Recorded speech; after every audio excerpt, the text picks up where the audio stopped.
अस्सलाम वालेकुम एवरीवन। उम्मीद करता हूँ आप सब लोग खैरियत से होंगे जी। और कैसी जर्नी चल रही है आप लोगों की इन्वेस्टिंग की? I was just in travelling, तो उस वजह से मैं फिर लास्ट वीक व्लॉग नहीं कर सका। And thanks a lot. काफ़ी गर्मा गर्म किस्म के मैसेजेस थे। I like the conversation. लेकिन आई थिंक जो लोगों के क्वेश्चंस होते हैं सम टाइम जो है वो हार्ड होता है, you know, to explain things in a couple of line. उसके लिए मैंने एक वे आउट निकाला है जो मैं आपसे वीडियो के आखिर पर डिस्कस करता हूँ। चले, हमारा सेम जर्नी चल रही है अबाउट ईटीएफ की। और मेन कॉन्सेप्ट पीछे क्या है कि आपको ओवरलैपिंग की अंडरस्टैंडिंग हो जाए कि बहुत सारे ईटीएफ लेने से आपकी वेल्थ नहीं बनती, यानी कि सिमिलर टाइप ऑफ लेने से, लेकिन कॉम्बिनेशन के थ्रू ये चीज़ हो जाती है।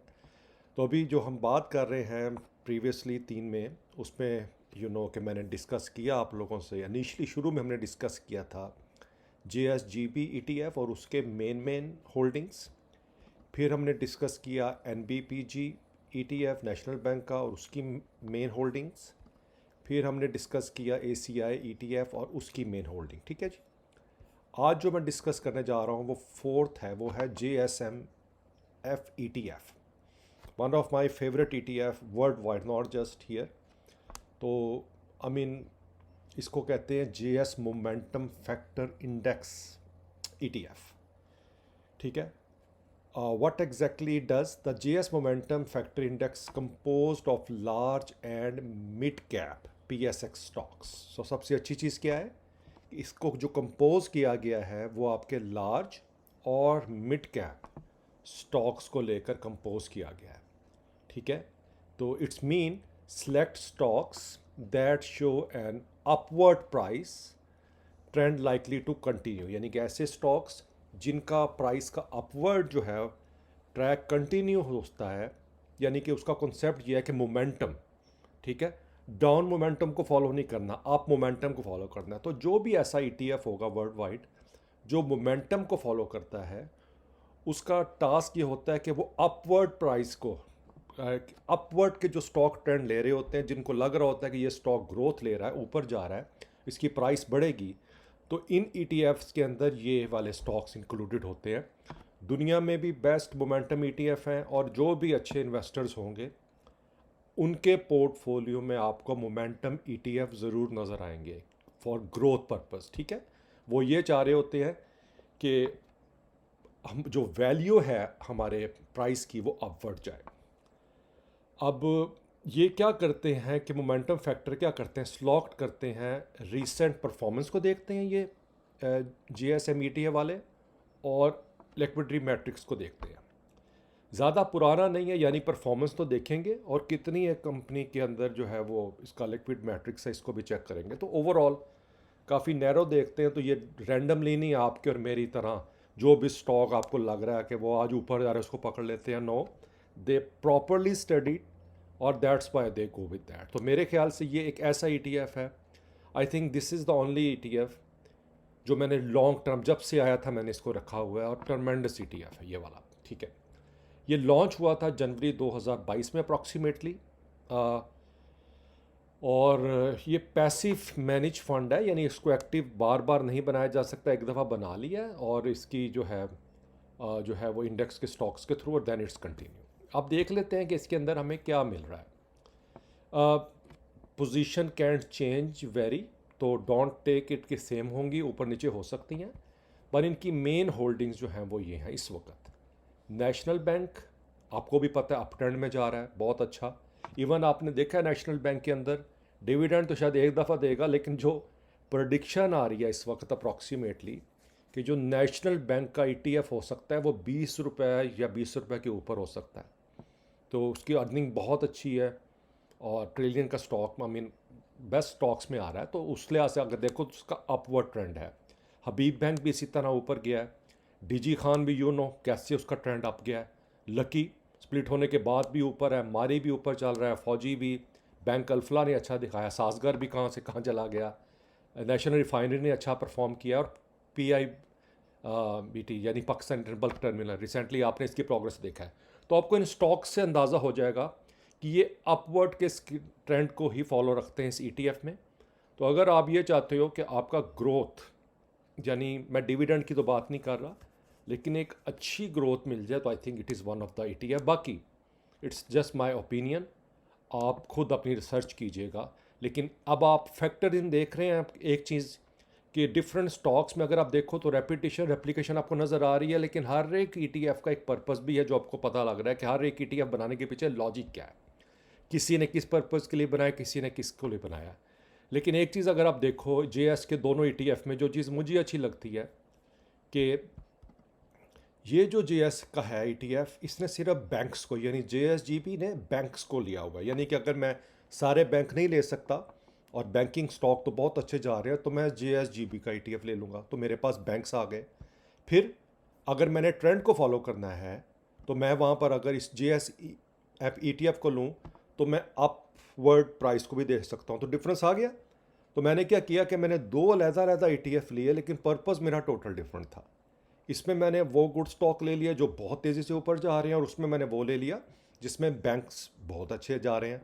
तो ये इसको कहलाते कॉम्बिनेशन। तो जब भी आपने अब ETF लेना है, मैं अपने लास्ट में जब हम सारे ETF कवर करेंगे, देन फिर मैं एक एक्सेल शीट ऐसी कंबाइन बनाऊंगा और हम इसमें एक एक चीज़ को टैली करके देखेंगे क्योंकि कौन सा ETF हमारे किस पर्पस के लिए ज़्यादा बेनिफिशियल है।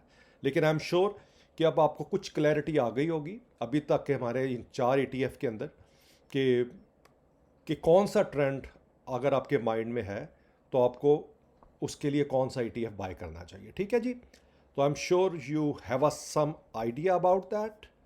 अब मैं कर लेता हूँ आपके कुछ क्वेश्चंस को। ठीक है। नूर फातिमा, आपके 2 क्वेश्चंस हैं, आपसे अच्छी डिस्कशन हुई है।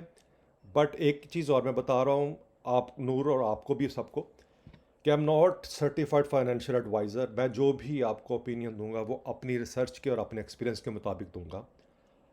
आई विल हाईली सजेस्ट आप किसी भी सर्टिफाइड फाइनेंशियल अकाउंटेंट से आपकी जो भी रिक्वायरमेंट है उसके मुताबिक डिस्कस ज़रूर कर लीजिएगा। ठीक है। ये मेरी ओपिनियन है, इट्स नॉट जस्ट मस्ट, हर एक की सिचुएशन डिफरेंट होती है, लेकिन आई ट्राई माई बेस्ट कि मैं अपने सोच के मुताबिक और अपने एक्सपीरियंस के मुताबिक आपको अच्छा आंसर कर सकूं। तो नूर का पहला क्वेश्चन है, सर मेरे पास मंथली 5,000 की SIP करनी है 25 साल के लिए, ETF करूं या इक्विटी में करूं या डायरेक्ट स्टॉक में करूं। तो नूर कह रही हैं कि इनके पास 5,000 की बैंडविड्थ है। आई थिंक जो मुझे लग रहा है, नूर आपकी एज मुझे नहीं पता, लेकिन आप 25 साल आप कह रही हैं तो आई एम श्योर आप अपनी 20s में होंगी। That's a good age to start. तो अगर आपने 25 साल में जाना है ना नूर, तो अगर आपको कोई एक्सपीरियंस नहीं है स्टॉक्स का, देखें इक्विटी में तो सब भी हाईली प्रेफर, लेकिन जो अमाउंट अभी जो PSX के स्टॉक्स हैं SIP के थ्रू अगर आप जाना चाहती हो तो वेल एंड गुड।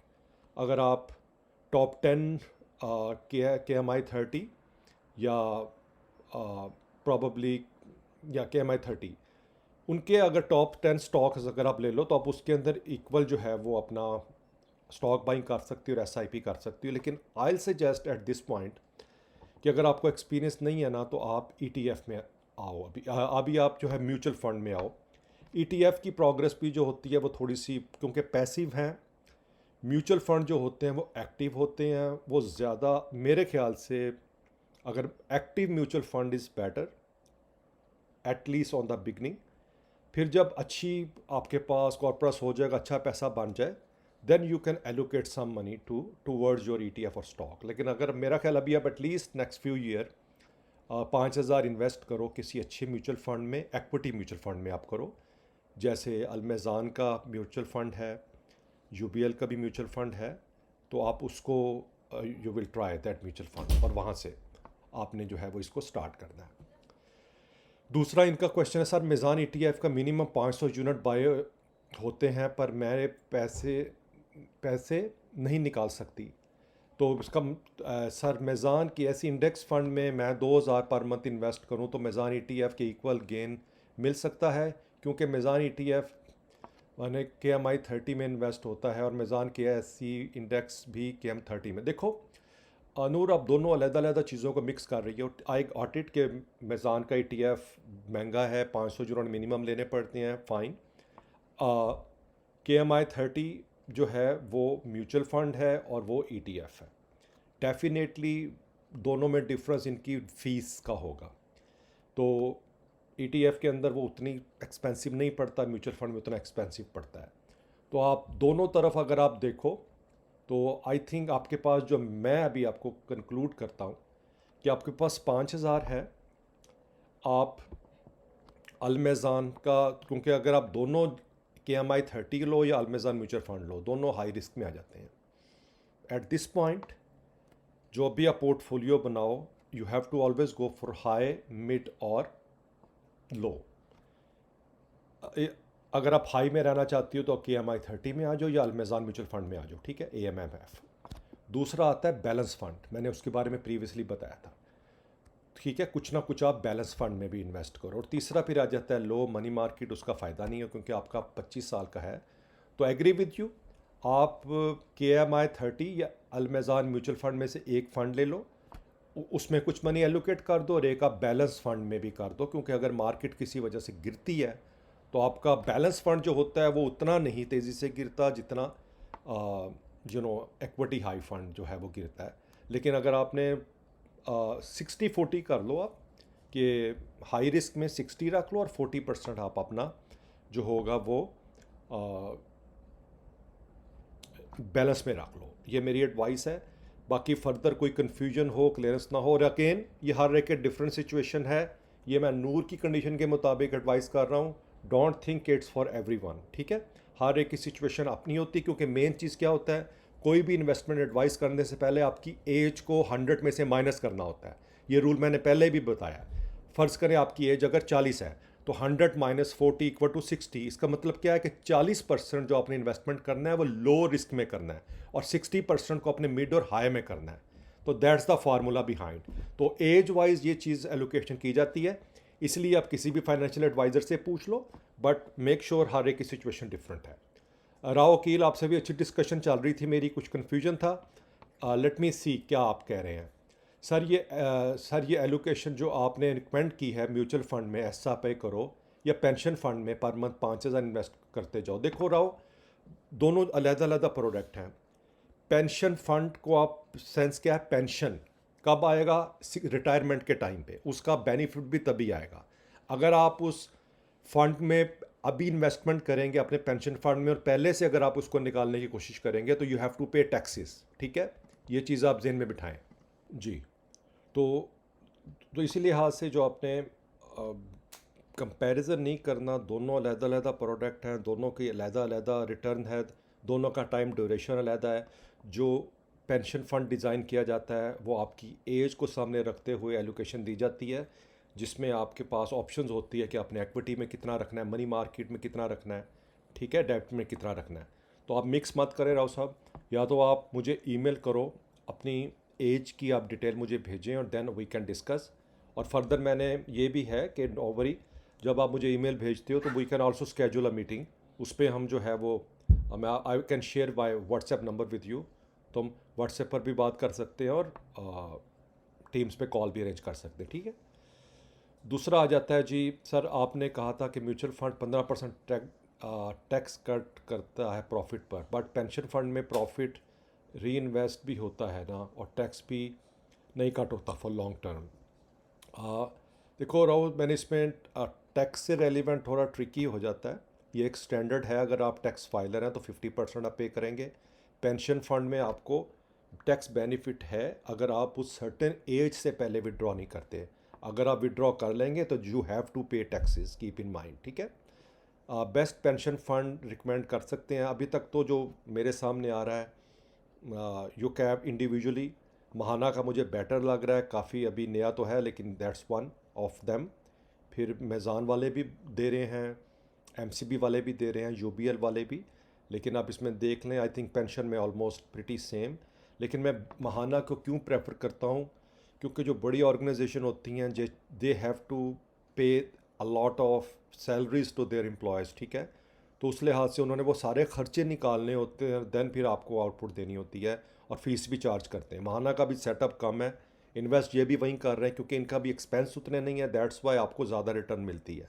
तो कुछ भी जितनी भी मिल सके आई थिंक कंपैरेटिवली बेटर है।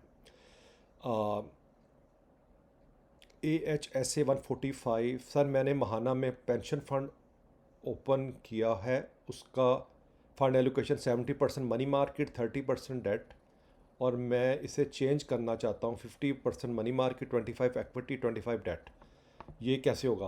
आपकी मुझे एज नहीं पता, मेरा ख्याल आपकी जो भी एज है महाना ने पेंशन फंड उसी लिहाज से एलोकेट कर दिया, या आपने रिस्क लेवल ऐसा बनाया होगा।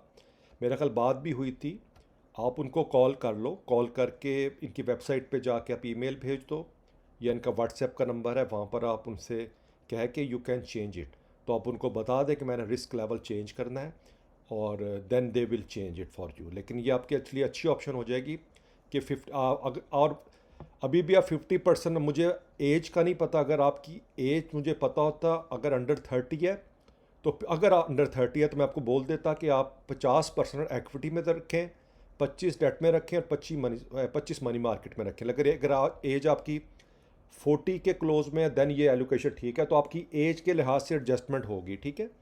तो फर्दर अगर हो क्वेश्चन तो no problem, you can email me और देन वी कैन डिस्कस। चले, you have my email address ali_57@yahoo.com। Twitter X पे मैं ये वीडियो अपलोड कर दूंगा, और साथ इंस्टाग्राम पे भी इसका स्क्रीनशॉट लगा दूंगा।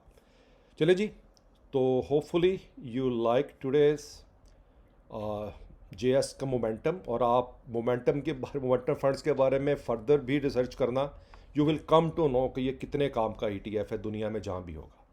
चलें फिर, आपसे होपफुली नेक्स्ट वीडियो में मुलाकात होती है। अपना ख्याल रखिएगा, टेक केयर।